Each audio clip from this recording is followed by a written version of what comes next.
never know if it could change your life. Take a chance, you're neither wrong or right. You never know if you don't roll them dice. You better roll them dice. You never know if it could change your life. I was sheriff of this county when I was 25 years old. Hard to believe. My grandfather was a lawman, father too. Me and him was sheriffs at the same time, him up in Shalavant and me out here. I think he's pretty proud of that. I know I was. Yeah. Some of the old-time sheriffs never even wore a wand. A lot of folks find that hard to believe. Jim Scarborough never carried one. That's the younger Jim. Gaston Boykins wouldn't wear one up in Mintar County. I always like to hear about the old-timers. Never missed a chance to do so. You can't help but compare yourself against the old-timers. Can't help but wonder how he would have operated in these times. There was this boy I sent to the gallows at Orkbone here a while back. My arrest, my testimony. He killed a 14-year-old girl. Papers said it was a crime of passion, but he told me there wasn't any passion to it. Told me he'd been planning to kill somebody for about as long as he could remember. Said that if they turned him out, he'd do it again. Said he was sure he's going to hell. Be there in about 15 minutes. I don't know what to make of that. I sure don't. The crime you see now, it's hard to even take its measure. It's not that I'm afraid of it. I always knew you had to be willing to die even to do this job. But I don't want to push my chips forward and go out and meet something I don't understand. A man would have to put his soul at hazard. He'd have to say, okay, I'll be a part of this world. Matt, Rob, there's no 5 nations for old men, I think. Welcome to Dungeon Master of None, everyone. I'm Dungeon Master Matt. And I'm Dungeon Master Rob, and we're out on the wild frontier today. We're in the evening of redness in the west. Yes. You know, the grim space at the edge of the map. We're talking about Frontiers of Eberron. Quickstone. Yeah. Yahoo! Yeah. Yeah. Whip crack, you know. Yeah, it's a Western Eberron setting, and yeah, we're sitting around the campfire cooking some beans, and trying not to think salt pork, and yeah. Somewhere between, the fun of the quick and the dead and the creeping terror of a tree of babies of Cormac McCarthy. We're somewhere in that Western space. That's right. Yeah, and the broad swath of Westerns, yeah, which contains multitudes, everything from the beautiful madness of Wild Wild West to the miserable nihilism of Unforgiven. That is the space that we inhabit. And yeah, this came out a while ago. It took us a bit to get to it. It came out in the last quarter of 2024. Doozy of a book by Keith Baker and friends. A whole crew. The authors are Keith Baker and Imogen Gingell. Yes. With many additional credits from some of your favorites from the continuing Eberron crew, some of the folks from the old Manifest Zone podcast. And it's a little bit, like riding off into the sunset, like, the closing of the frontier, a bit of a bittersweet book in that, at least for the time being, it seems like it will be the last focused Eberron book from this crew here. There's been some good ones. We've talked about Exploring Eberron and Chronicles of Eberron on the show before, but this one seems to be the last one for a little while, at least. I hope, for me at least, spring is eternal, because I thought Eberron was kaput for a very long time. I thought when 5e launched that we wouldn't see any new Eberron books, but I don't know, sheer willpower and badgering finally got Wizards to make more. So I think it's probably correct that this is the last we'll see for quite some time. Maybe it's not the last forever, but it is a strong, if bittersweet, note to go out on. Yeah, and if you're wondering what you're getting here, so I'm going to try and avoid talking in like old-timey West. It's going to be hard. It's going to be real hard. Whole time. It's 257 pages from the DM's Guild, which of course you can get PDF or a print-on-demand copy of. It's like a setting book, but if you imagine the world of Eberron covering the entire world, this is a drill down into like a region-sized area between the nations of Breland, Drome, and the Eldeen Reaches, a kind of frontier zone on the western edge of the Five Nations. And if you're wondering what it is, like in a tagline, I would just say it's the West with monsters, right? A lot of monstrous people and creatures. And if you ever want to, look at some art of a Medusa in like a saloon get up, well, this is the book for you. Yeah, if you ever wanted to play a warforged cowboy or a lightning rail, Pinkerton gnome, this is the supplement Also, for yes. you. And that's kind of like, this is kind of wild because like this has always been relatively rare in the world of TTRPG supplements, but a book this niche that is so rich in like setting and detail on such like a tiny portion of Eberron is, to me, a delight, but like not something that you see a lot of in really for any setting. They really drilled down on not even like one whole nation, but like one border zone between two. And personally, I think the result is great, but like this is the kind of thing that you just do not get a lot of, especially in 5e.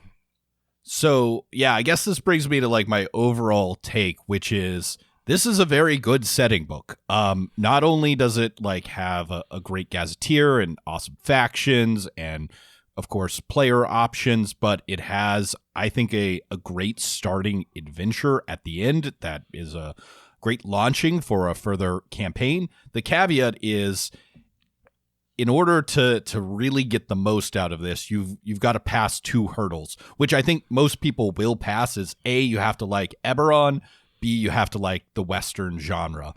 But if you pass both those hurdles, then boom, this is amazing. I mean, as you can tell, I love Westerns. I am a huge fan of Westerns, the Western genre, the Western storytelling style, the Western aesthetic. I also think that it's such a vernacular that like it makes it it's got its own style and language that it's one of the easiest, I guess, genres to just mash with another genre, right? Space Western, fantasy Western, apocalypse Western, just mash it all together. It works really well. I think it's just like there's so much, everyone understands sort of like the tropes and ideas of a Western because, I mean, it's so deep, right? Because the Westerns themselves are based off of like samurai films, and it's, they build on each other and they relate, and it's, books, movies, TV shows. Everyone understands the Western. So obviously I love this, but Matt's right. There is like, when I say niche, I don't mean that in any sort of pejorative sense, but this is niche. You have to want to engage with a Western setting and play a Western type of game, and you probably want to do it in Eberron. There are some things in here that you could borrow, a lot of things, but it is a Eberron book. I do think a lot of people who are Eberron fans would be able to get a lot from this, run this campaign. I think it's great. I think this would be a great place to start playing in Eberron if you haven't already, but just be aware that this is a thing, a very specific thing. Yeah, it's super specific, but it does what is promised on the tin, like an Eberron Western, really well. I think this is the perfect way to do a Western if you're talking about your mashups, Western plus fantasy. I always kind of, when there's like some sort of TTRPG book comes out that's like, this is the Western game, that's fine, but the ideas of the Western and the frontier, it's like it needs to be a specific region in a larger world, right? The assumption of the frontier is there's other things beyond the frontier, and then there's a place where that's pushing the frontier.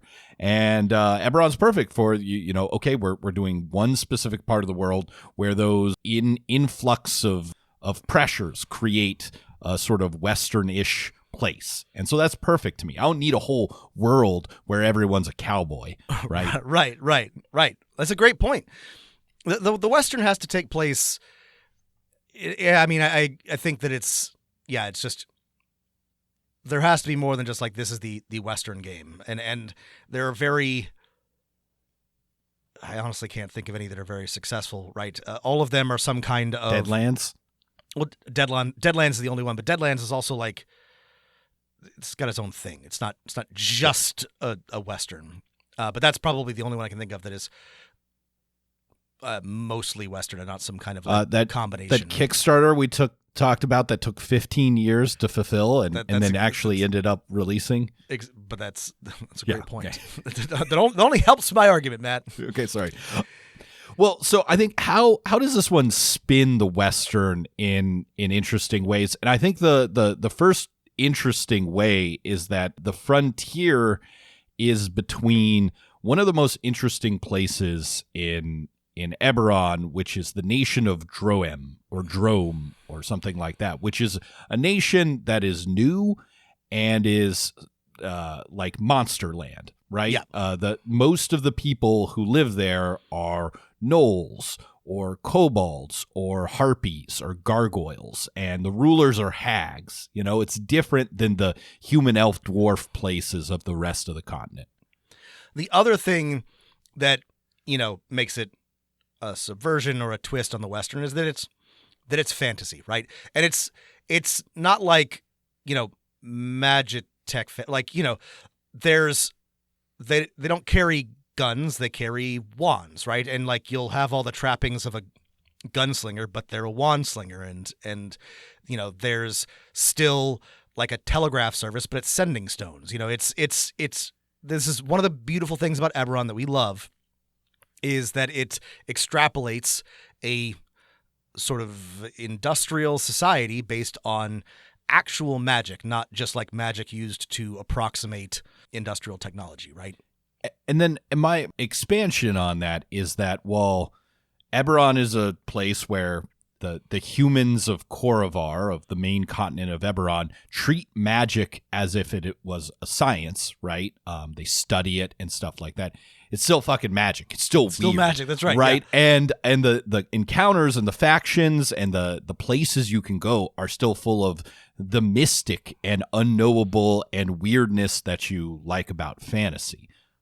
Yes, that's exactly right. And that really comes to a fore in Frontiers of Eberron, where you'll have all of the familiar tropes from your Westerns. You'll have frontier towns with sheriffs and train stations and warforged preachers. But then you'll also have them on top of ancient unknowable ruins and, strange phenomena from the ancient past and bizarre and unknowable fey creatures and so on and so forth. And it works really well together. It's a very interesting mix, I think.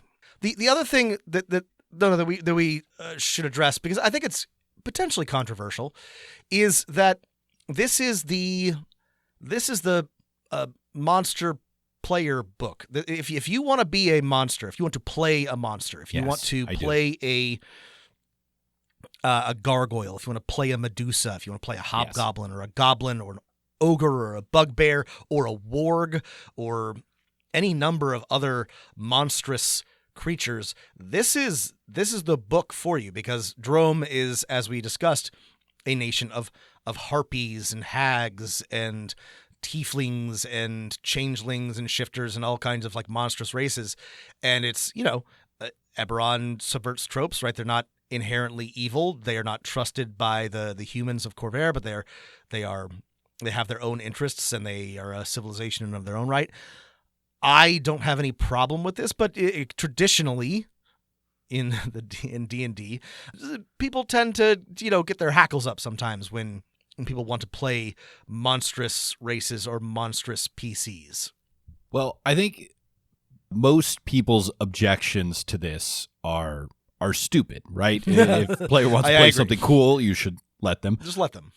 But I mean, the like practical suggestion is like, okay, you have a party of everyone is a human except for this, one person who is playing a creature that the world you built considers monstrous. Then maybe every like scene has to grind to a halt, as right. And a good DM should be able to make this work. But if you don't want to have to worry about that, if you want to play in a place where you're still unusual, right? Because players want to play a monstrous creature for a lot of reasons, but it usually boils down into I want to be unusual or unique. If you want to start in a place where there's not huge objections to the presence of an unusual creature as a player character, the Frontier on the edge of Monsterland is the perfect place to start. And historically, I mean, I think this is great because historically the Frontier has always been that place, right? That has been where the outcasts and misfits and weirdos and rejects of society have been able to find and create their own place to interact with each other, not always in positive or healthy ways, but sure. they coexist, right? Like, you've got all kinds of people coming together to take advantage of both opportunity, but also a lack of structured order and, law, for lack of a better term. And of course, it always attracts the monsters that are not recognized on the surface as monsters. You're George Hurst types. That's exactly right. Yeah. I mean, I love, this is why I love Western. This is why I love a frontier story.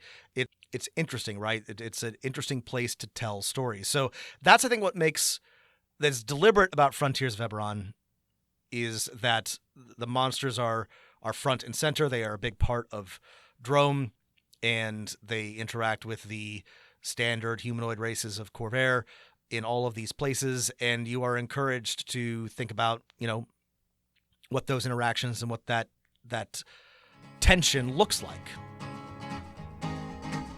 To the town of our Freer rode a stranger one fine day. Hardly spoke to folks around him, didn't have too much to say. No one dared to ask his business, no one dared to make a slip. The stranger there among them had a big iron on his hip. Big iron on his hip. Should we talk more about some general stuff, or should we get into some specifics on There is a lot in this book, so we should probably start talking about some specifics. This is not a complaint, but it is kind of wild that this is a nearly 300-page book about really just like a sliver of Eberron. And this is what I love about Keith Baker and what I love about the team is this is what I like to read. This is what I want to read. Give me more of this, but it is just kind of crazy that, compare this to like what we got on Greyhawk in the Dungeon Master's Guide, and it's just, It's an embarrassment of riches. Well, I will say the advantage of like drilling down to this region is you essentially have everything you need to create your own campaign set in this region, or to use the suggested starting campaign to introduce your players to this region and go, begin writing your own campaign as you're playing through the introductory adventure. And we're first introduced after the big stuff about themes and the West and what you should expect from the book to exactly what Rob was talking about before, is playing monstrous creatures. And what I love about this is a lot of like splat books for Dungeons and Dragons or other similar fantasy games give you like the 2-page, here's a new species, and it's mostly the stats of that species and some common names or something like that.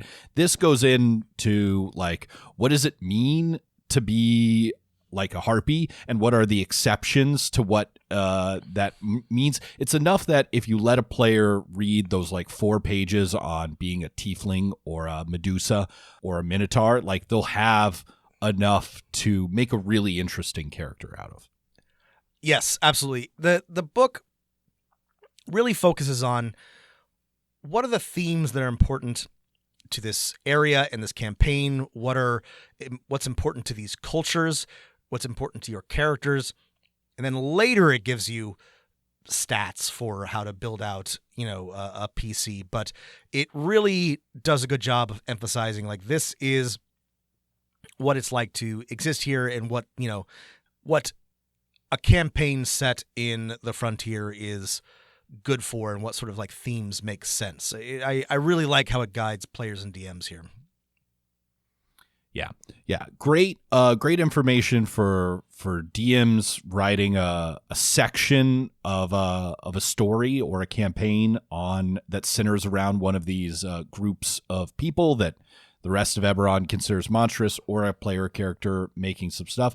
And then we're basically on to, what we all came here for, which is a gazeteer, right? And what a gazeteer it is. So if you're at all familiar with Eberron, right?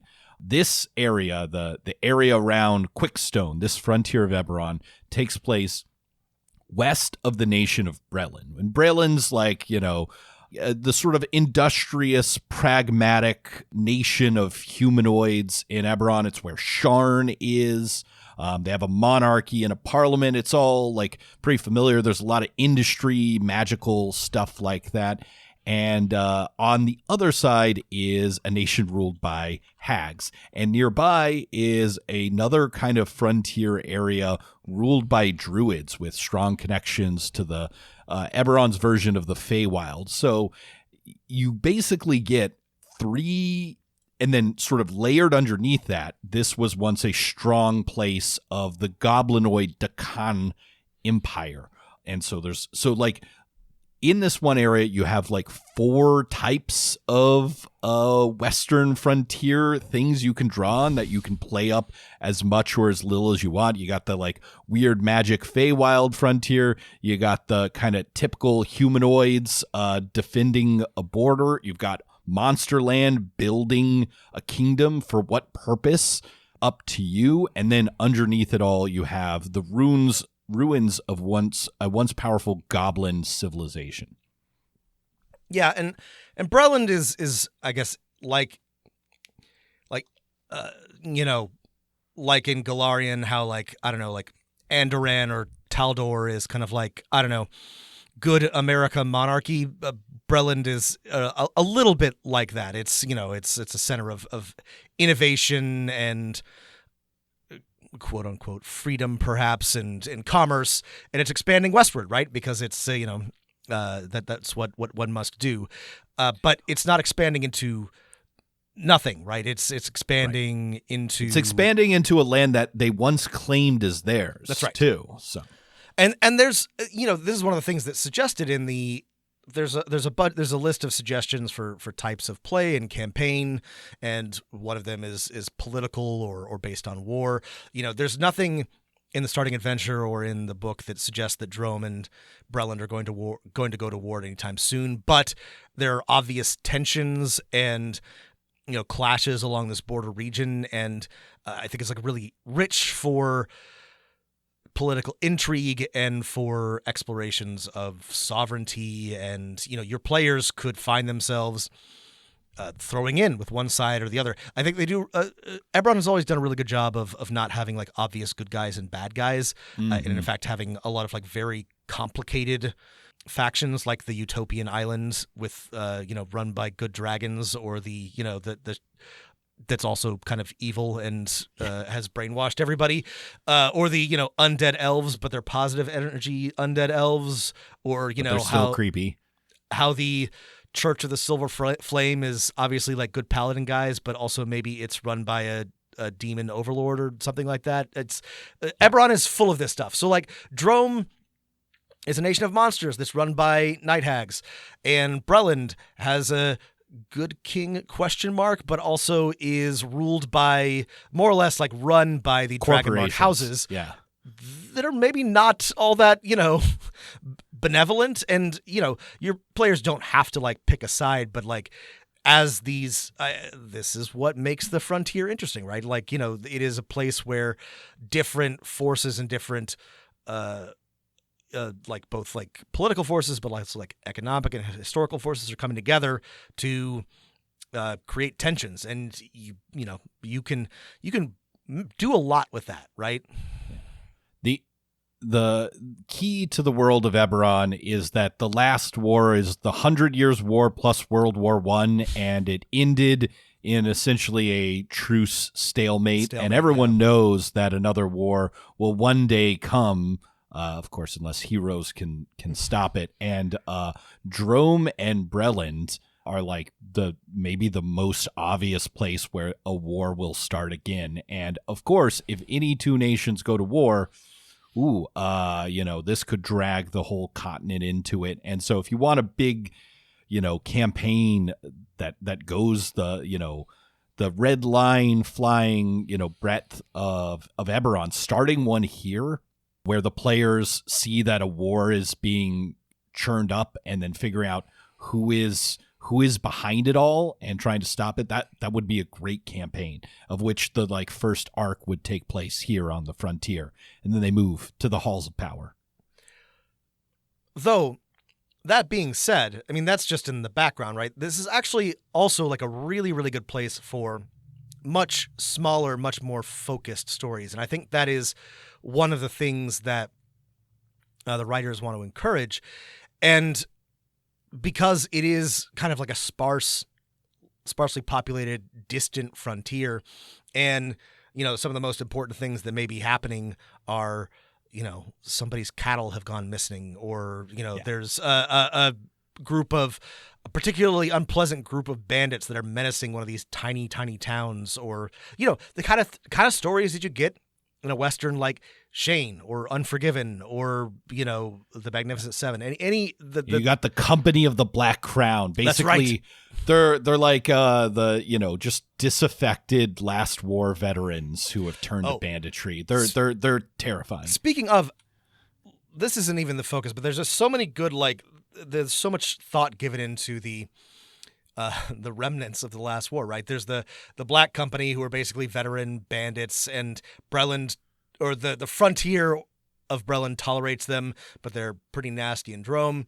And then there's also the Sons of Liberty, who are patriots, who also hate the king and are maybe terrorists, and who operate with some kind of impunity in the sort of frontier region. And then there's the Grizzlies in Quickstone, veterans of the war who kind of just settled and are disaffected. There's a bunch of Siren refugees. I mean, yeah, the sort of detritus of the war is everywhere in this frontier region, which is cool, which I think is a very smart way of portraying this is what happens with your cast off veterans and war material.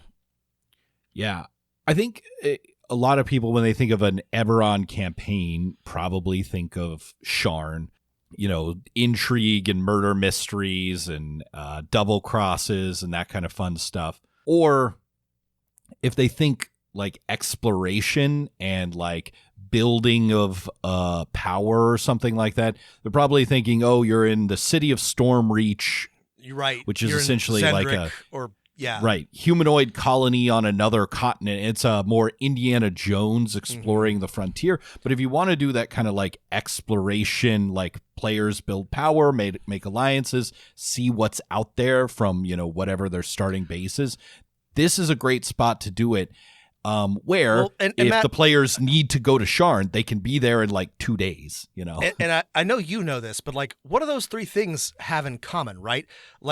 Those are all pulp stories, right? Those are all things that you would find in the pages of amazing comics or something like that, or wonderful stories, right? You'd find a detective story, you'd find a Indiana Jones style, Tarzan wilderness adventure story, and you'd find a Western, or something like that, and I love that. I have loved that Keith Baker has always had this pulp aesthetic at the core of Eberron, and this expands and stays true to it. And yeah, and you can easily move between them. Like Matt said, you could go back to Sharn for some intrigue, or travel to Zendrick for a wilderness adventure. And yeah, I think there's a good reason why they focused on this region and put so much effort into it. Back to the gazeteer, it's a great mix of, and again, Eberron gazeteers should be a guide for anyone trying to flesh out their own world. It's a great mix of settlements, ruins, just interesting locations that you kind of mix in. Some of the settlements have really strong ties to one of the factions, like the Dragonmark houses or Brelin or Droem. Others don't. Any particular, we got a great write-up of Brelin has one leftover from the war, just floating fortress, which if this is Serenity, this is that the Alliance cruiser Dortmunder, yes. The Dortmunder, where it's just like you come back and everyone's under arrest for something and you got to talk your way out of it. It's Argonne. You know. Yeah, there's a big write-up on this big floating fortress. I think this is so cool, too, because it's explicit. Like, this thing is expensive, but also, like, not that useful. Like, this isn't, like, how people... It reminds me of all kinds of, like, this happens all the time in, like, the 20th century. Right, this is the F-35 That's right. Like, military-industrial complex. It's like it's a battle cruiser, right? Or a battleship, right? Like, we don't, like... There's no point in that vessel anymore, this gigantic, slow-moving thing that can be blown up by missiles from anywhere, but was the cornerstone of World War II naval doctrine, right? And now you've got this big floating fortress, which, you can't just decommission. So they post it out on the frontier to make sure that nobody gets any ideas. But yeah, it's a great setting for all kinds of things, just like a cool thing to include. Yeah, they include a bunch of different towns, which is great. There's a lot of detail on all the towns, including who lives there, what kind of establishments are there. Like, it's very thorough. I really appreciate this. It's sometimes too thorough, but like it gives you so much to work with. The one thing I really appreciate about the geography of this region that they've cooked up is it's perfect for players to explore. So, in the title, Quickstone is a scrappy, small frontier town. It's digestible. After a couple adventures and sessions of play there, players will know most of the main NPCs. And then essentially you pick a cardinal direction that you're moving your campaign in, or your players pick a cardinal direction. And if you go to the north, things get orcish and Feywildish and Eldeen Reachish-ish and weird, and Lamia, I think is the name of the plane, right? If they go back east, there's the humanoid frontier, and as Rob was saying, parliamentary terrorists and stuff. If they go south, there's ruins of the Goblin Empire to explore. If they go west, it's Monsterland. Yeah, and you could set a hex crawl here. The map is explored, but it's a lot of like barren waste, and you could easily fill it in with encounters and ruins and unnamed little towns. And yeah, I mean, there's a lot. There's the Gazeteer has towns, it has personages, it has faiths, it's got lots of tables. I love tables. We love tables here on all kinds of things. Villages and encounters, who you might see on the road. There's a big road that runs through this, Route 7. I love a named road, Orion Route 7. This is, central to this is that currently House Orion has not a monopoly, but a pretty strong stranglehold on transportation with their lightning rail, and they are potentially trying to sabotage House Lyrandar's attempts to build an airship port, in one of the larger towns. I mean, this is classic Western stuff, like, trains, eminent domain, ranches. It's all the stuff you love to see. Yeah. I just remembered the name, the name, just very much mirrors the most popular Western show on TV, Frontiers of Eberron, Yellowstone. No, that's right. Oh, it does. Now, this also, speaking of Westerns, but fantasy, this Gazeteer, if you're wondering as a DM or looking for something to steal, how to make the locations your players visit fantasy. Pretty much every place in the Gazeteer has 3 to 5 bullet points, interesting things about, and 2 or 3 of them are usually what's weird and magical about this place, whether people live there or not. Hey, here's a town where, there's a lot of honey farming, but the bees are actually magic, and the like road wardens keep swarms of bees like dogs that help them, do their duties or something like that. Just like little touches of the fantastic where everything, it doesn't just feel like you're playing a Western where guns are swapped for wands. It's magic. It's magic and everything. And there's so much weird stuff, so many hooks. This is As always, a great book for hooks, and all of the locations, even if at its core, it's just like this is a Western town, has something, possibly many things going on with it that are very weird and unusual and unexplained. It's, everything ranging from there's ruins to this town is run by a mind flayer to, there's, this unknown entity lurking in the woods nearby. And they do a great job of giving you enough to work with, but but also saying, here are the things that we don't know. Fill in the blanks. I always love this about Keith Baker's always very explicit about this. He's like, figure it out for yourself. He's happy to say, these are the things that I have not written down.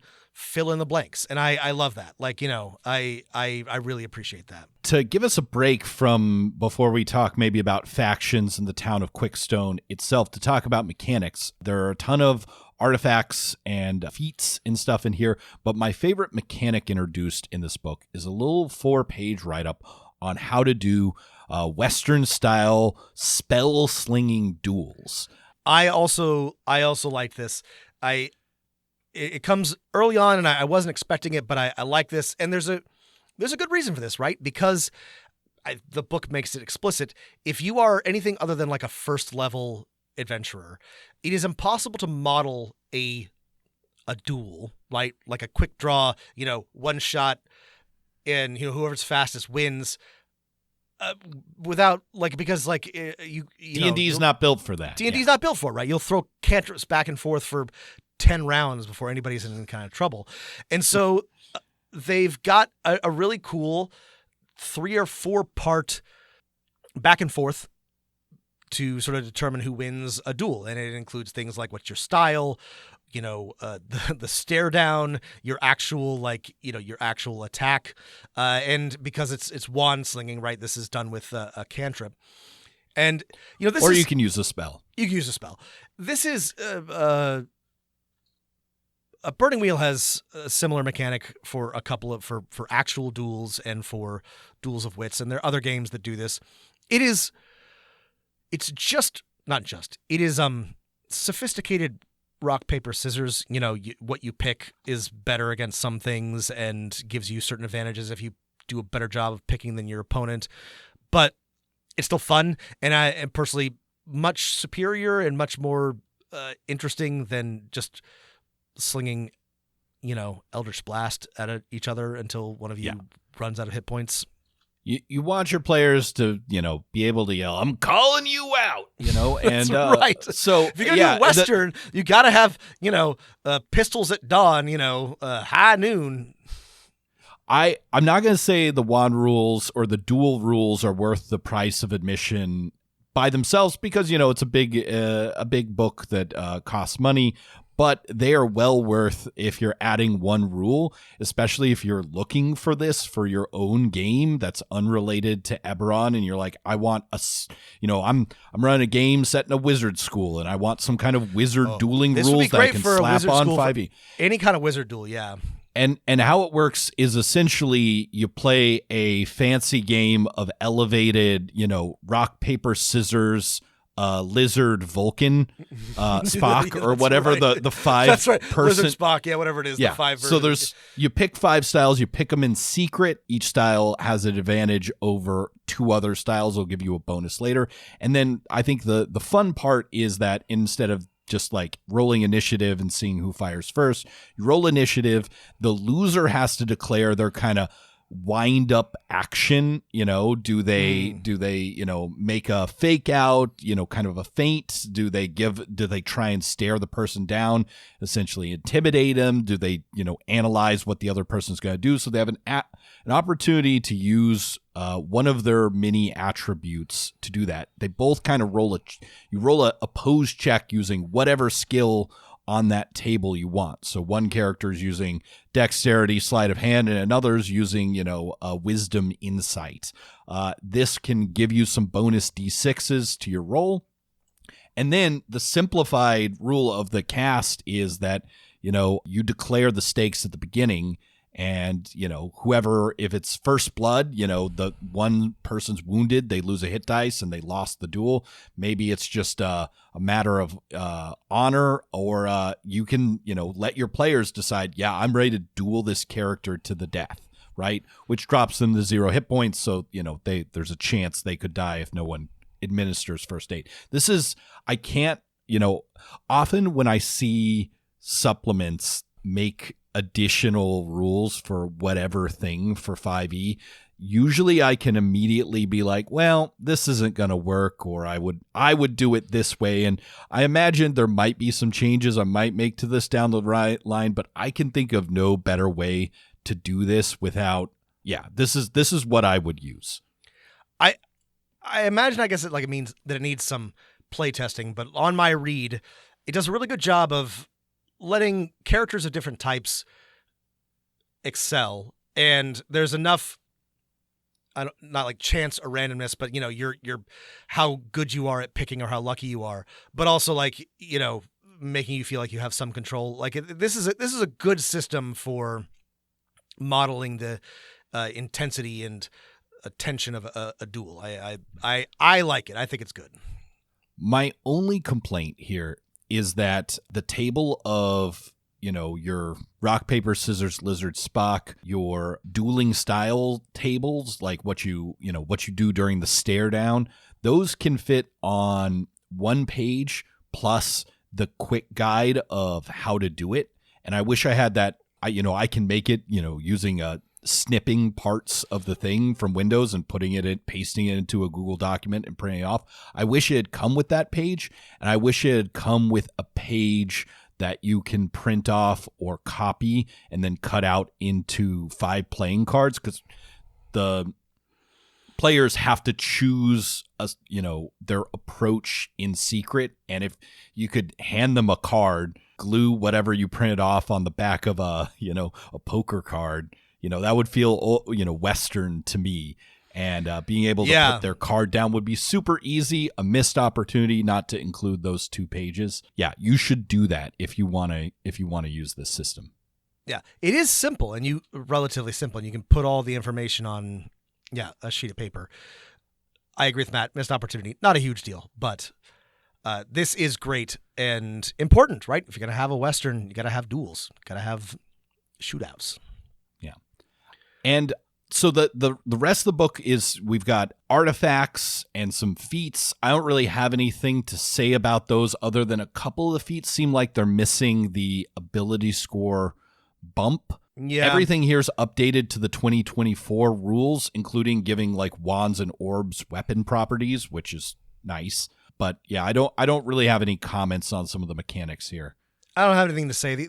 My only comment observation is that, to me, both in terms of the artifacts and feats and the subclasses, of which there are a few, they did a really good job of making them flavorful but not mechanically overpowered, burdensome. In my opinion. Burdensome, in my opinion. Yeah. In a lot of cases, actually, I think they're probably weak, but I think that's good. I think we need more. If we're going to get any more subclasses or races or feats or anything, they need to be more flavor or more utility and less just like raw power. There's already like plenty of power creep in the 2024 version. So I really like the approach that they mostly took in this book, which is, here are some things that are very flavorful and specific to the setting that are not mechanically, they're fine, but they're not like, optimal.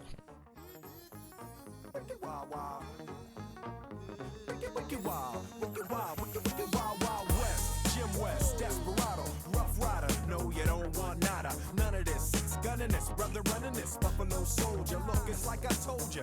Any damsel that's in distress, be out of that dress when she meet Jim West. Roughneck, so go check the law on the by. Watch your step or flex and get a hole in your side. Swallow your pride, don't let your lip react. You don't wanna see my hand where my hip be at. With Artemis from the start of this, running the game. James West, taming the West, so remember the name. Now who you gonna call? Not the GB. Now who you gonna call? JWG. If you ever riff with feeble one of us, break out before you get bum rushed. The Wild Wild West. When I roll into the Wild Wild West. When I stroll into the Wild Wild West. When I bounce into the Wild Wild West. Cisco, Wild Wild West. I think then we should talk about chapters 3 and 7 together. We're given a starting town, Quickstone, and a starting adventure, Heart of Stone, and they go together. Quickstone is one of the best starting towns I've seen in a Dungeons and Dragons publication in a long time. Right? It's small enough that it's grokkable, but interesting enough that the players will want to come back here for at least the first couple arcs of a campaign. Yeah, I love Quickstone. It is a classic Western town, border town with a couple of great fantasy twists, right? And it has everything you need for an adventure and little else. It's not too much. In fact, it's got exactly enough in my opinion. There's a couple of rich folks, there's a church, there's a couple of inns, there's a train station, a shanty town, some ruins, and a bunch of interesting characters. And this is the foundation of the adventure.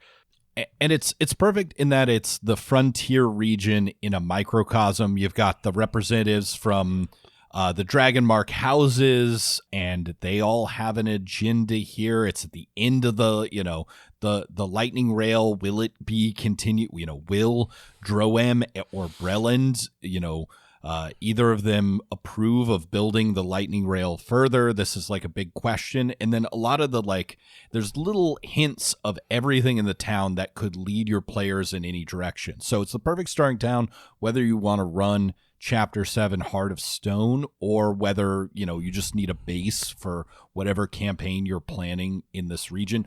A perfect example is there's a couple people from Drome here, more than a couple, but they all Drome's a very complicated politically nation with all these different groups of monsters, basically only held together in coalition by the awesome power of essentially the Norns. Controlling them. Yes, right. And there's representatives from different factions. They all want different things, and so that's we love to see that classic good building stuff. And this, it has a great map. It has all kinds of good detail. This would be a thing that you could borrow and modify. I think it works especially well specifically to Eberron, but it is, if you wanted a fantasy Western town in another setting, you could make this the origin point for a hex crawl in any number of settings. This is one of the better, the section, chapter 3, the section on Quickstone is it's great. Tons of detail, tons of locations, tons of characters, and lots to work with. Yeah. We didn't even mention this, Rob, but if you wanted to do a full D&D preacher campaign where the focus is religion, there's enough unique religious factions and characters and locations here that you could do that. If you wanted to do your all cleric paladin druid party where everyone's a devout religious person, this would be a great starting place. Yeah. There's a lot of attention paid to the faiths of Drome in this region, and including a couple of unique ones that are or sort of subcults. It's very well thought out. If you did want to orient this around a Western preacher type of thing, it would work really well here. Okay, well, let's talk about Heart of Stone, which is a level 1 through 5 adventure, and it's about 50 pages. It'll take your players, I'm going to say somewhere between 4.5 and 7 sessions to get through. It is not super long, which is great. And it has at least in my read, a very accelerated leveling pace, which I think is perfect for an Eberron campaign. You want to get your players up to level 5 and then do the majority of the campaign 5 through 12. And if I'm not mistaken, this adventure is primarily written by Imogen Gingell. And I have to say, I've read a lot of starting adventures. I would say this one's in the top tier. It's not the most complicated adventure of all time, but it's a great mix of the things you want to introduce to new players. I have I have one big picture complaint that I will talk about at the end, but I otherwise agree with Matt. This is a very well written, very tightly constructed starting adventure. It is very easy to see how you would run it. There's, I think, to me, like the perfect mix of player choice, but also like not too much player choice, enough so that they have lots to do, but aren't going to like run off and like lose the plot. It's not railroady, but it is like focused. I think it does a really good job also of like introducing a bunch of the different factions and characters and themes and setting up for all kinds of other adventures. Yeah, I don't think the text says this anywhere, but like my tip is like if you want to play an Eberron Western campaign or a Western, D&D campaign, you run your players through this adventure, you take notes and you do all your like, oh, what's my big campaign gonna be about while they're playing through these first 5 levels, and then you don't have to like wait to get started, and then this is perfectly set up for your campaign to be about whatever it is that you wanted to construct, and it gives you plenty of time to do it. This is exactly what I think all setting books should have, an adventure that is just like this. Spoilers for the adventure to follow, but the basic outline is the players arrive in town, and of course, if you're a fan of Eberron, you know that the fast transportation is notoriously unreliable because some pulp action always happens. Right. The train is attacked by cultists and the conductor is murdered. The players also during this action scene or like right before it have a chance to meet a lot of the NPCs that they need to know to do the adventure. It really encourages like, hey, there's a lot of investigation and talking to people, but like we're putting, the main cast in front of you from right in the beginning. The opening scene is they're on a train headed west. There's a chance for them to talk to some people. There's some other passengers, and then they are attacked, like Matt said, by some kobold cultists. This is such a classic. It's such a classic that in my train robbery RPG that I am writing and working on, stay tuned, I wrote the exact same sort of like starting setting scene because it's great. It's a perfect way to, in a action-packed way, introduce the setting and get your players to know what's going on and get engaged. It's, they also like got to stop the train, and it's so good because it introduces the setting and the characters and just all at once. But the opening scene very, is like, a lot frenetic, action-packed way. Like your players will not be bored. Yeah, it's all the 3 things you would want from an Eberron campaign in a single scene, which is a cinematic pulp action combat, like a crazy thing to use your wits and ingenuity, stop a runaway train, and meet some weird people who all have their own agendas, all rolled into one. The players then have a chance to like catch a breather. You have the full town gazeteer to work with. They're approached by the authorities to be like, what was going on? You saved the train, or at least, kept yourselves alive on it as it crashed into the station. Can you help us figure out where these people came from? They have a chance to do some investigations. It's a little handholdy in that the next thing is like, hey, there's been a mine collapse. Go fix it for us. But that's fine for like level 1 players. Perfect. And then they discover that, hey, one of the reasons this is named Quickstone, why there's a mining boom here, is that, this region's connected to a Dalkier, which is a weird from the outer Plane limits. Of madness. Plane of madness, Pinhead place, that like the flesh shapers and stuff like that. There's a great villain in that this Dalkier, which the play, is beyond the power of the players, believes that stone is perfect and flesh is gross, which, understandable. Sure. We hate flesh. It's not entirely wrong. Yeah.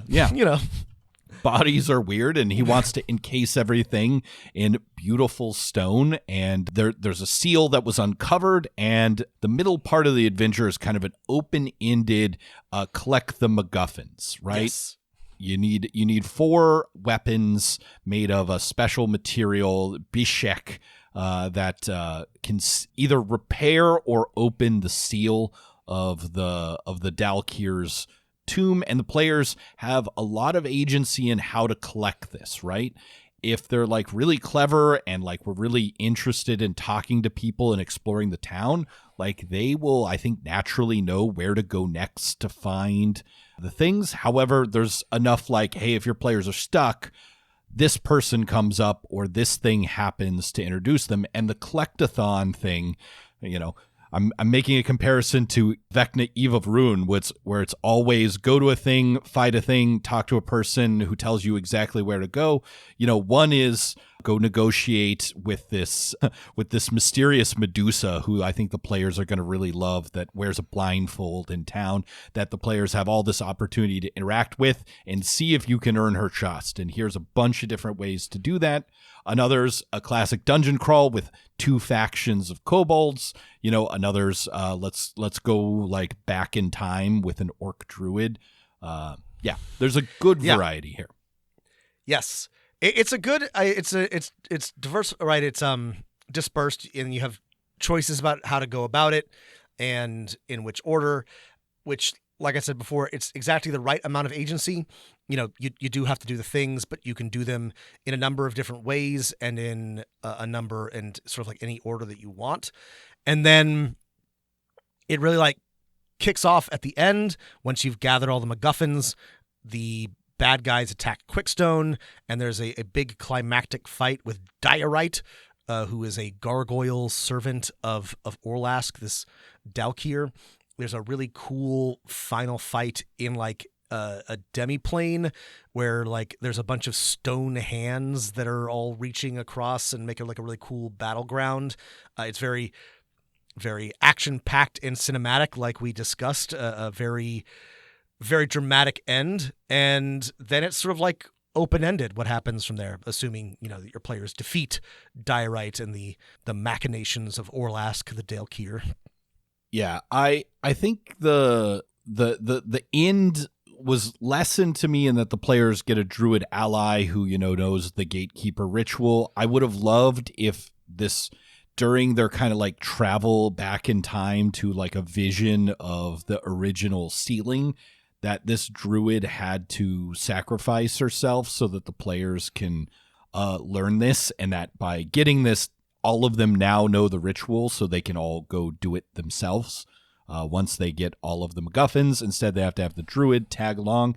That's fine. You know, you might want to keep this druid around for other plot reasons for your later campaigns. Personally, I always like it when the players have to do the thing themselves instead of guard the ally that's doing the thing. But whatever, it's an epic final fight. I will say that there's, you know, you have a whole gazeteer. This is perfect setup for continuing the campaign. I would have loved a hint or two as to what is actually the thing that caused the weakening of the prison. I don't need a definitive answer, but I would have loved how is like expansion of the, let's say, Dragonmark houses in the region, or the mining of Quickstone, or maybe it's Droham's Sorakelt. Like, give me some ideas so if I want to directly continue this adventure based off the prison weakening, I had some ideas. Other than that, though, great starting adventure. Big picture ideas and complaints, Rob. My only like big picture complaint, and it's I guess like more of just a preference, but I really loved how this adventure started. But as soon as they got off of the lightning rail, it turned into a standard fantasy quest. And I would have liked, in a Western setting, I would have liked a Western adventure, right, in this. So I would have preferred if like it was about an evil Aurum land baron trying to buy up all the farms outside of Quickstone or something. Like Tribex hustlers or something. That's not like particularly grand. That's like what I love about like a Western. This was a good adventure though. And like, I think this will appeal to a lot of people. That just like, to me, what I love about the Western, what I love about the Western genre did not appear in this adventure as much as I would like. That was like really my only complaint about the adventure. Yeah, I think this is similar to my complaint, which is like the villain, the servant of Orlask, is just kind of a creature that was imprisoned with them. And yeah, they're pretty standard fantasy. Like, I think the way to around your complaint, or the fix I would make, is that their like servant on the ground is the land baron, is the captain of the bandit thing, you know, to tie into some more Western opponents and villains. Yeah, I could have used, I think maybe this is my big picture complaint with the town of Quickstone too. I could have used a few more real dastardly people in the town. That's There's a lot of interesting NPCs. I think Eberron does a great mix of being like, all the factions are like shades of gray and stuff like that.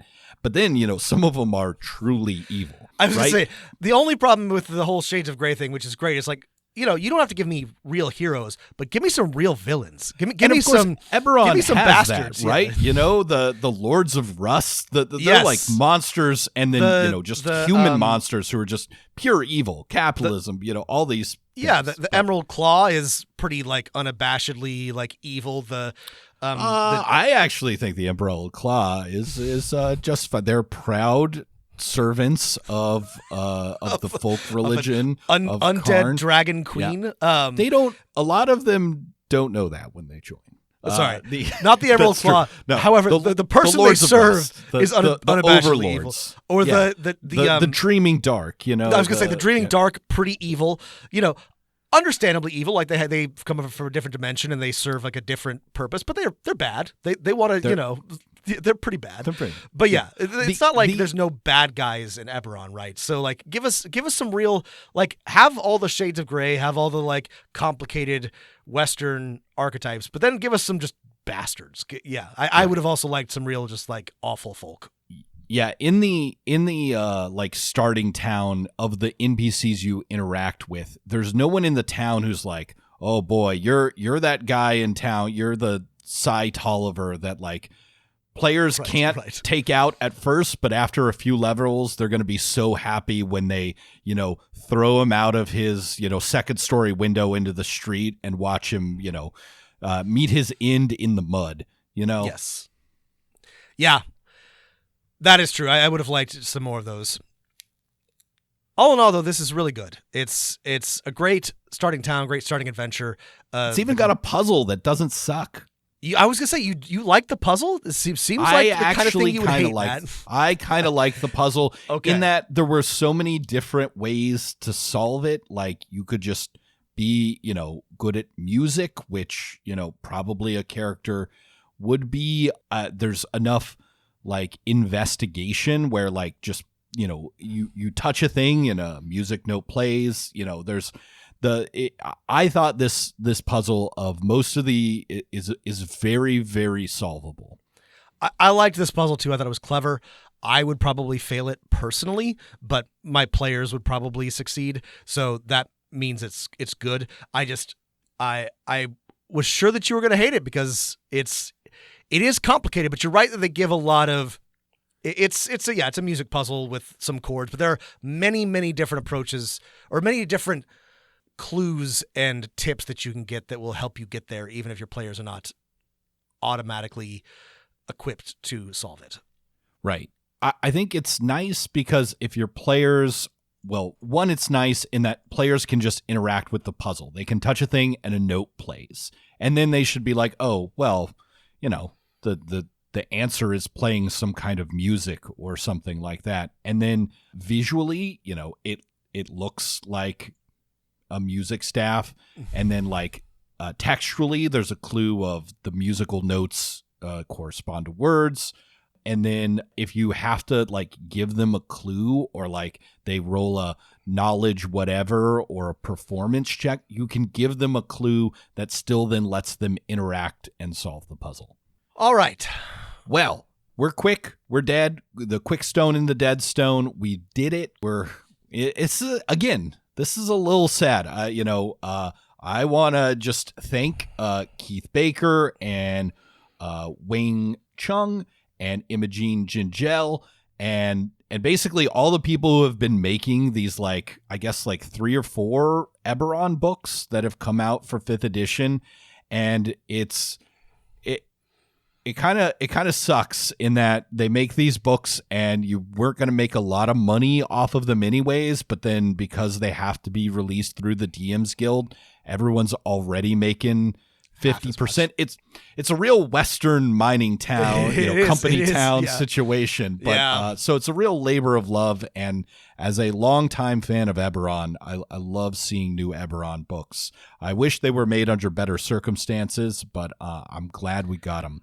I'm glad they got to make them. It's the setting that we got the most information for in the sort of 5e era. There are not a lot of other people working very hard on setting splat books or setting books in general. So I'm glad they did it. I don't know what's next for Keith Baker and crew, but I hope that they can get theirs one way or another.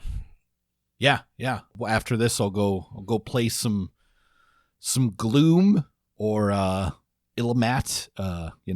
Enjoy another Phoenix Dawn Command, another Keith Baker property. But Eberron will never die as long as. The great thing about Eberron is we really do now have enough source books, and if you go to Keith Baker's blog, you can probably find any answer or inspiration for a part of the world that you wanted to explore in a campaign that you need. Yeah. And I will say, actually, a lot of this section here, a lot of roads point to that main city in Greywall.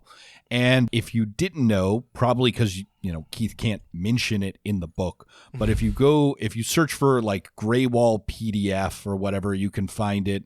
It's, I think, from like one of the digital Dragon magazines that came out in 4th edition, but there's no mechanics information. Oh, yeah. There's a 20-page guide to Greywall. So if you're like, well, Greywall seems like a really interesting place, there's already a 20-page guide by Keith Baker about Greywall. It's not free, but you can find it for free because I don't think Wizards even sells. I don't think you can't go to D&D Beyond and buy their old digital Dragon magazines. So I just want to point that out to everyone there. If you look for the Greywall, section deep dive from Dragon magazine, you can find it. Yeah. Well, thanks for listening, everybody. If you have thoughts, questions, or comments, please write us at dmofnone@gmail.com. Hit us up in our Discord or any of our other social channels. We would like to do some more Q&As soon, another mailbag. So if you have questions you've been holding off on, send us anything that we can talk about. We always love to hear from you. And if you want to support the show, you can head over to patreon.com and search up the Keith Baker Patreon for more Eberron material, or maybe our Patreon, patreon.com/Dungeon Master of None, if you like these episodes and want some bonus episodes and other cool stuff too.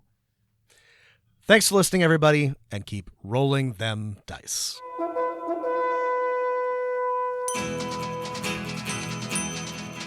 I've done will travel reads the card of a man, a knight without armor in a savage land. His fast gun for hire heeds the calling wind. A soldier of fortune, there's the man called Paladin. Paladin, Paladin, where do you roam? Paladin, Paladin, far, far from home.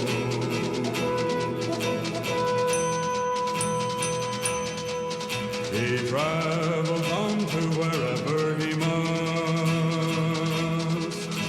A chest knight of silver is his badge of trust. There are campfire legends that the plainsmen spin of the man with the gun, of the man called